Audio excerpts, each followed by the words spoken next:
Hello friends, welcome to the success Kendra. Friends देखिए, BPSC के माध्यम से बिहार में शिक्षक भर्ती परीक्षा 2023 लिया जाएगा। नोटिफिकेशन भी जारी कर दिया गया है। इसमें टोटल 1,70,461 पद हैं। फ्रेंड्स, बिहार में जो पिछले वर्ष बीपीएससी के माध्यम से प्राथमिक शिक्षक प्रारंभिक परीक्षा लिया गया था 2009 में, उसमें जो प्रश्न पूछे गए हैं उनको इस वीडियो में हम डिस्कस करेंगे। आपके एग्ज़ाम के दृष्टिकोण से यह वीडियो काफ़ी इम्पोर्टेंट है। वीडियो को ध्यानपूर्वक देखिएगा। और फ्रेंड्स, अगर आप हमारे चैनल पर पहली बार विजिट कर रहे हैं तो चैनल को सब्सक्राइब कर लीजिए और जो बेल आइकन है, घंटी का निशान है, उसको ज़रूर दबा लीजिएगा, ताकि जब भी बीपीएससी शिक्षक भर्ती परीक्षा 2023 से संबंधित कोई भी इम्पोर्टेंट वीडियो अपलोड किया जाए तो उसका नोटिफिकेशन सबसे पहले आपके पास पहुंच जाए। तो चलिए फ्रेंड्स, बिना देरी किए हुए सेशन आज के स्टार्ट करते हैं। पहले प्लीज़ वीडियो को लाइक कर दीजिए और जब सेशन समाप्त होगा तो इसको कम से कम एक ग्रुप में ज़रूर शेयर कर दीजिए। देखिए फ्रेंड्स, जैसे मैंने आपको बताया कि आज की इस वीडियो में हम लोग बीपीएससी के माध्यम से बिहार में जो शिक्षक भर्ती परीक्षा लिया जाएगा अगस्त 2023 में, इसका विज्ञापन भी जारी कर दिया गया है। इसमें टोटल 1,70,461 पद हैं।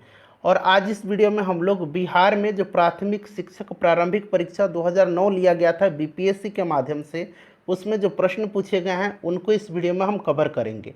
बहुत ही इंपॉर्टेंट सेशन है, वीडियो को ध्यानपूर्वक देखिएगा। चलिए शुरू करते हैं। पहले प्लीज़ वीडियो को लाइक कर दीजिए। देखिए, पहला प्रश्न पढ़ेंगे फ्रेंड्स। पहला प्रश्न है कि कछुआ और खरगोश की कहानी में खरगोश आराम क्यों करने लगा।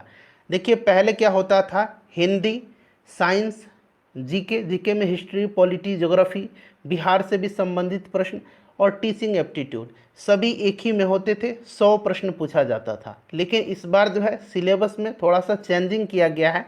हिंदी को अलग किया गया है और साथ में अंग्रेजी भी रखा गया है और बाकी सामान्य अध्ययन। तो देखिए फ्रेंड्स, ध्यान से सुनिएगा। कछुआ और खरगोश की कहानी में खरगोश क्यों आराम करने लगा, तो उसको अपनी जीत का विश्वास था। Option number A right answer हो जाएगा। ये जो हिंदी के प्रश्न अभी मैं आपको करा रहा हूँ, ये अभी जो अगस्त में पेपर होगा उसके लिए भी काफ़ी इम्पोर्टेंट है। देखिए, रंगरेज किसे कहते हैं। रंगरेज एक फारसी भाषा का शब्द है। इसका अर्थ होता है रंगने वाला, यानी कि डायर होता है। ठीक है, रंगने वाला। कपड़ों के रंगाई के पारंपरिक व्यवसाय से जुड़े होने के कारण इस जाति का नाम रंगरेज पड़ा। तो कपड़े रंगने वाला। नेक्स्ट क्वेश्चन है कि ईद के दिन बड़ों द्वारा छोटों को दिए जाने वाले पैसों को क्या कहते हैं। तो फ्रेंड्स, इसको क्या कहा जाता है, इसको ईदी कहा जाता है। ईदी का मतलब उपहार होता है। ठीक है, चलिए अगला प्रश्न है कि सिखों के किस गुरु का जन्म पटना में हुआ था। तो सिखों के जो 10वें गुरु थे गुरु गोविंद सिंह, इन्हीं का जन्म पटना में 1666 ईस्वी में हुआ था और इन्होंने 1699 में खालसा पंथ का स्थापना किया था। ठीक है, खालसा पंथ की स्थापना इन्होंने कब किया था, तो 1699 में। सिखों के 10वें और आखिरी गुरु थे गुरु गोविंद सिंह। इनका जन्म 1666 ईस्वी में पटना में हुआ था। अगला प्रश्न है कि पंचतंत्र की कहानियाँ किसने लिखी है। पंचतंत्र की कहानियाँ जो है इसको लिखा है विष्णुदत्त शर्मा ने। Option number C right answer हो जाएगा। वैसे आपको विष्णु शर्मा ही देखने को मिलेगा, लेकिन विष्णुदत्त शर्मा, और यहाँ पर देखिए विष्णुदेव है, तो विष्णुदत्त शर्मा राइट आंसर होगा। घोड़े के गर्दन के लंबे लंबे मुलायम बालों को क्या कहते हैं। घोड़ों के गर्दन पर बाल होते हैं घने, मुलायम होते हैं, उनको कहा जाता है Ayal. Ayal option number A हो जाएगा। निम्नलिखित में से कौन सा शब्द सूरज का पर्यायवाची नहीं है। तो इसमें से देखिए, दिनकर सूरज का पर्यायवाची शब्द है, दिनेश भी है, रवि भी है। ठीक है, राकेश नहीं है। राकेश जो है ये चंद्रमा का पर्यायवाची शब्द होता है। अगला प्रश्न है कि बाछे खिलना एक मुहावरा है, इसका तात्पर्य क्या है। बाछे खिलना मतलब बहुत प्रसन्न होना। ऑप्शन नंबर बी इसका करेक्ट आंसर हो जाएगा। नेक्स्ट क्वेश्चन है कि लोक नृत्य करने वाले को क्या कहते हैं। जो लोक नृत्य करने वाले हैं उनको लोक नर्तक कहा जाता है। अगला प्रश्न है कि खिला पिला कर बैलों को लेकर करने चला खेत पर काम, यह पंक्ति किसके लिए कही गई है। तो आपको याद होगा फ्रेंड्स, देखिए ये पूरा जो इसका नहीं हुआ है अभी सवेरा, पूरब की लाली पहचान, चिड़ियों के जगने से पहले खाट छोड़ उठ गया किसान, खिला पिला कर बैलों को लेकर ने चला खेत पर काम किसान। तो यह पंक्ति जो है यह किसान के लिए कही गई है। देखिए, हमारे चैनल के माध्यम से बिहार में जो अभी बीपीएससी के द्वारा शिक्षक भर्ती निकाला गया है उसकी तैयारी अच्छे तरीके से कराई जा रही है। प्लेटफॉर्म का प्रैक्टिस सेट मैं आपको कवर करवा रहा हूँ और कंटिन्यू वीडियो आपको प्रोवाइड कराए जाएंगे बेस्ट क्वालिटी के। चैनल को सब्सक्राइब कर लीजिए और बेल आइकन को दबा लीजिएगा ताकि कोई भी वीडियो अपलोड किया जाए तो उसका नोटिफिकेशन सबसे पहले आपके पास पहुँच जाए। प्लेटफॉर्म का जो प्रैक्टिस सेट मैंने कराया हुआ है, अगर आपने नहीं देखा है तो देखिएगा, लिंक डिस्क्रिप्शन में मिल जाएगा आपको। देखिए, शुद्ध शब्द छांटिए, इसमें से शुद्ध कौन सा लिखा गया है? सारे आशीर्वाद ही लिखे गए हैं, लेकिन आशीर्वाद का जो शुद्ध शुद्ध शब्द है ये ऑप्शन नंबर ए हो जाएगा। इस तरह से आशीर्वाद लिखा जाता है। शेर का पर्यायवाची शब्द छांटिए। शेर का पर्यायवाची क्या होता है? तो शेर का पर्यायवाची शब्द सिंह होता है, वनराज होता है, केसरी होता है और शार्दुल होता है। ये इंपॉर्टेंट है, शार्दुल ध्यान रखेंगे। सिंह का पर्यायवाची शब्द है शेर का, तो इसमें से शेर का केसरी हो जाएगा ऑप्शन नंबर ए। ठीक है, चलिए उसके बाद नेक्स्ट क्वेश्चन हमारा है कि विद्वान का स्त्रीलिंग बताइए। विद्वान का स्त्रीलिंग जो होता है ये विदुषी होता है। Option number A right answer हो जाएगा। बीरबल अपने किस गुण के कारण प्रसिद्ध थे? बीरबल जो थे ये अपनी चतुराई के कारण, अपनी बुद्धिमानी के कारण जो थे ये फेमस थे। निराहार का शाब्दिक अर्थ बताइए।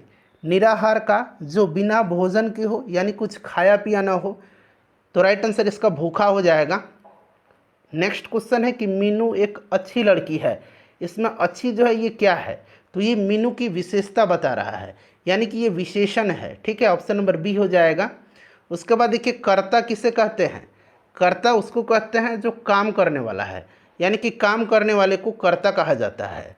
नेक्स्ट क्वेश्चन है कि किसी शब्द से पहले लगने वाले को क्या कहते हैं? शब्द के जो पहले लगता है उसको उपसर्ग कहा जाता है और बाद में जो लगता है उसको प्रत्यय कहा जाता है। तो यहाँ पर देखिए, पहले पूछा गया है तो उपसर्ग हो जाएगा और बाद में जो लगता है उसको प्रत्यय कहा जाता है, तो उपसर्ग इसका राइट आंसर हो जाएगा।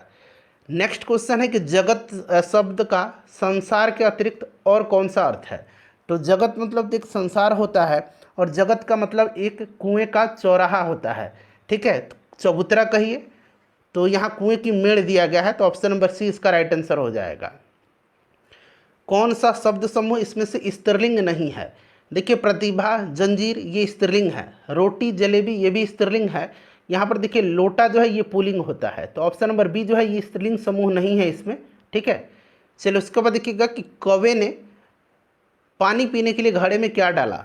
तो आपको याद होगा कि एक कौवा है जो घड़े में पानी जो है बिल्कुल घड़े की पेंदी में है, उसमें कंकड़ डालता है जिससे पानी का लेवल ऊपर आ जाता है, तो कंकड़ इसका राइट आंसर हो जाएगा। उसके बाद देखिए, एक किरण से बदल गया जग, चिड़िया गाती गीत चली, इस पदांश में बदल गया जग का अर्थ क्या है? तो इसका मतलब है सूर्योदय। ठीक है, चलिए नेक्स्ट क्वेश्चन है कि श्रुति लेख से क्या तात्पर्य है? फ्रेंड्स, मैं आपको आगे जो है जीके सेक्शन मिलेगा उसको भी कवर करवाऊंगा। देखिए, राइट आंसर हो जाएगा सुनकर लिखना। श्रुति लेख सुनकर लिखना। डिस्कवरी ऑफ इंडिया के लेखक कौन है? डिस्कवरी ऑफ इंडिया को लिखा है जवाहरलाल नेहरू जी ने। उसके बाद देखिएगा कि नयन का संधि विच्छेद क्या होगा? नयन का संधि विच्छेद जो होगा ये आपका ने प्लस अन होगा। ये सही है, ऑप्शन नंबर डी नयन का संधि विच्छेद। ये ध्यान रखेंगे, थोड़ा सा इम्पोर्टेंट है। उसके बाद देखिए, बरसात में बोई जाने वाली फसलें जो धान, जैसे कि धान, मक्का इत्यादि को निम्नलिखित में से क्या कौन सी फसल कहते हैं? तो फ्रेंड्स, इनको खरीफ कहा जाता है। ठीक है, और गेहूँ जो होता है ये रबी फसल होता है। गेहूँ, सरसों ये रबी फसल होते हैं, ये खरीफ फसल है। उसके बाद देखिए, वायु भिन्न भिन्न गैसों का मिश्रण है। अब यहाँ से जीके का सेक्शन स्टार्ट हो रहा है। ठीक है, जीके जीएस का सेक्शन यहाँ से स्टार्ट हो रहा है।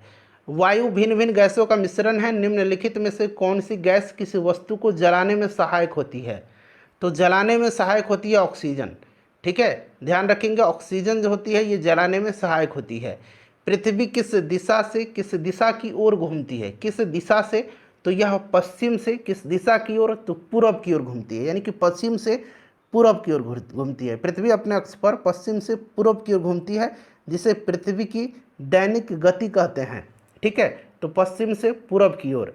उसके बाद देखिए, पौधे अपनी जड़ द्वारा मिट्टी से क्या अवशोषित करते हैं? तो पौधे जो है मिट्टी से जल और खनिज लवण अवशोषित करते हैं। Option number B right answer हो जाएगा। देख सकते हैं, बिल्कुल बेसिक प्रश्न है और बीपीएससी चेयरमैन सर ने यही कहा है कि 1 to 5 का जो प्रश्न है वही पूछा जाएगा। चलिए उसके बाद देखिएगा कि हरी पत्तियों वाली सब्जियां भरपूर रहती हैं, तो ये विटामिन और मिनरल से यानी कि विटामिन और खनिज से भरपूर रहती हैं। उसके बाद देखिए कार्य करने की क्षमता क्या कहलाती है। कार्य करने की क्षमता को ऊर्जा कहा जाता है। ऊर्जा जो है एक अदिश राशि है और इसका एसआई मात्रक जो होता है ऊर्जा का ये जूल होता है और यह एक अदिश यानी कि स्केलर क्वांटिटी है। उसके बाद देखिएगा कि सलीम को घेंघा नामक रोग हो गया है। क्या आप जानते हैं कि यह रोग किस कारण हुआ है? तो घेंघा जो होता है ये आयोडीन की कमी से होता है। ठीक है, विटामिन ए की कमी के कारण जो होता है रतौंधी होता है। ठीक है, चलिए उसके बाद नेक्स्ट क्वेश्चन है कि तापमान को किस इकाई में मापा जाता है। तापमान को मापा जाता है डिग्री सेंटीग्रेड में। यहाँ पर देखिए डिग्री सेंटीग्रेड दिया गया है। तापमान का एसआई मात्रक पूछेगा तब केल्विन होगा, याद रखेंगे आप। बिहार का शोक के नाम से किस नदी को जाना जाता है? बिहार का शोक जो है ये जाना जाता है कोसी को। बंगाल का शोक जो है ये दामोदर नदी को कहा जाता है। ठीक है, ध्यान रखिएगा आप लोग। चलिए उसके बाद देखिएगा कि प्रकाश संश्लेषण की क्रिया में हरे पेड़ पौधे कौन सी गैस लेते हैं और कौन सी गैस को छोड़ते हैं? तो प्रकाश संश्लेषण की प्रक्रिया में हरे पेड़ पौधे कौन सी गैस लेते हैं? तो कार्बन डाइऑक्साइड, और छोड़ते हैं ऑक्सीजन। ठीक है, तो कार्बन डाइऑक्साइड और ऑक्सीजन इसका राइट आंसर हो जाएगा। उसके बाद देखिए यदि शुद्ध पानी को गर्म किया जाए तो वह कितने तापमान पर उबलता है? शुद्ध पानी को हम गर्म करेंगे तो ये 100 डिग्री सेल्सियस पर उबलने लगेगा। 100 डिग्री सेल्सियस इसका राइट आंसर हो जाएगा। प्रकाश को सूर्य से पृथ्वी तक आने में कितने मिनट लगते हैं? तो प्रकाश को सूर्य से पृथ्वी तक आने में जो है 8.3 मिनट का समय लगता है। ध्यान रखेंगे फ्रेंड्स, इंपॉर्टेंट है। भारत का सबसे बड़ा बंदरगाह कौन सा है? तो मुंबई इसमें से राइट आंसर हो जाएगा। चिपको आंदोलन किससे संबंधित है? चिपको आंदोलन जो है स्टार्ट हुआ था कब? तो 1973 में उत्तर प्रदेश के चमोली जिले में, जो कि अब उत्तराखंड में आता है। चंडी प्रसाद भट्ट और सुंदरलाल बहुगुणा ने इसको स्टार्ट किया था और यह वनों की सुरक्षा से, ठीक है, पेड़ों की कटाई से संबंधित है। निम्नलिखित में से कौन सा पेट्रोलियम का उत्पाद नहीं है? पेट्रोल है, डीजल है, केरोसिन तेल है, सरसों तेल जो है यह पेट्रोलियम का उत्पाद नहीं है।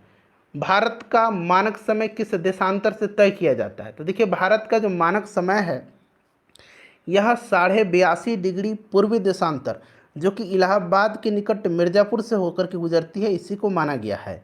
ठीक है, और यह समय ग्रीनविच टाइम से 5.5 घंटा आगे है। तो यहाँ पर देखिए 82.5 डिग्री पूर्वी देशांतर इसका राइट आंसर हो जाएगा। चलिए उसके बाद देखिए बिहार राज्य में प्रमंडलों की संख्या कितनी है? बिहार में 9 प्रमंडल हैं। दीन ए इलाही की स्थापना किसने किया है? दीन ए इलाही की स्थापना जो है ये किया है किसने? तो अकबर ने 1582 ईस्वी में दीन ए इलाही की स्थापना किया। नेक्स्ट क्वेश्चन है अकबर ने जजिया कर को समाप्त किया। ठीक है, ध्यान रखेंगे। उसके बाद देखिएगा कि भारत के प्रथम राष्ट्रपति कौन थे? तो भारत के पहले राष्ट्रपति डॉक्टर राजेंद्र प्रसाद जी थे। Option number A right answer हो जाएगा। वर्तमान में भारत के राष्ट्रपति द्रौपदी मुर्मू जी हैं। ठीक है, ध्यान रखेंगे। चलिए नेक्स्ट क्वेश्चन हमारा कि जैन धर्म के वास्तविक संस्थापक कौन थे? वैसे तो जैन धर्म के संस्थापक ऋषभदेव थे। ठीक है, जैन धर्म में टोटल 24 तीर्थंकर हुए हैं और सबसे आखिरी और 24वें तीर्थंकर जो हैं ये कौन है? तो वर्धमान महावीर हैं और इन्हीं को वास्तविक संस्थापक जैन धर्म का माना जाता है। अगला प्रश्न कि सम्राट अशोक की राजधानी का नाम क्या था?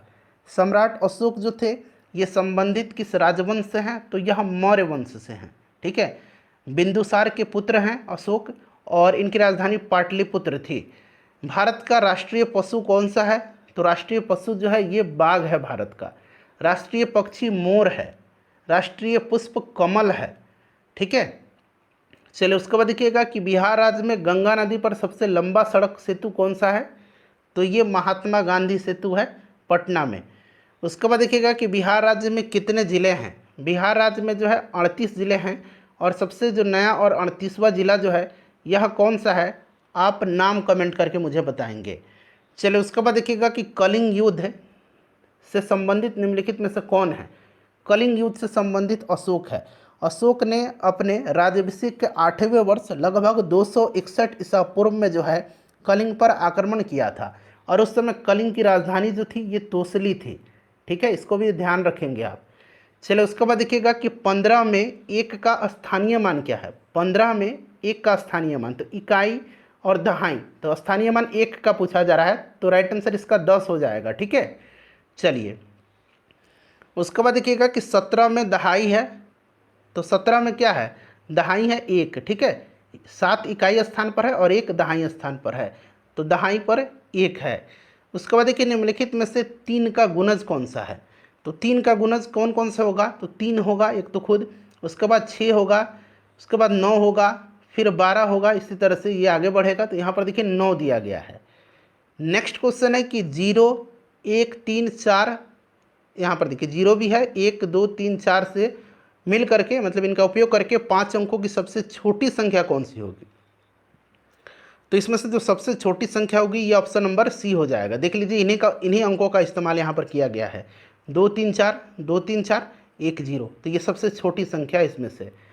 नेक्स्ट क्वेश्चन है कि 4 रुपये 75 पैसे के पेन खरीदने के लिए 25 पैसे के कितने सिक्कों की आवश्यकता होगी। बिल्कुल बेसिक क्वेश्चन है। देखिए 4 रुपये में 25 पैसे के कितने सिक्के होंगे, तो देखिए 1 रुपये में 25 पैसे के 4 सिक्के हो जाएंगे, तो 4 रुपये में 25 पैसे के कितने सिक्के हो जाएंगे, 16 सिक्के हो जाएंगे। और फिर 75 पैसा बचा, तो 25 3 75, यानी कि 3 सिक्के, तो 16 और 3 19 सिक्का लगेगा 25 पैसे का।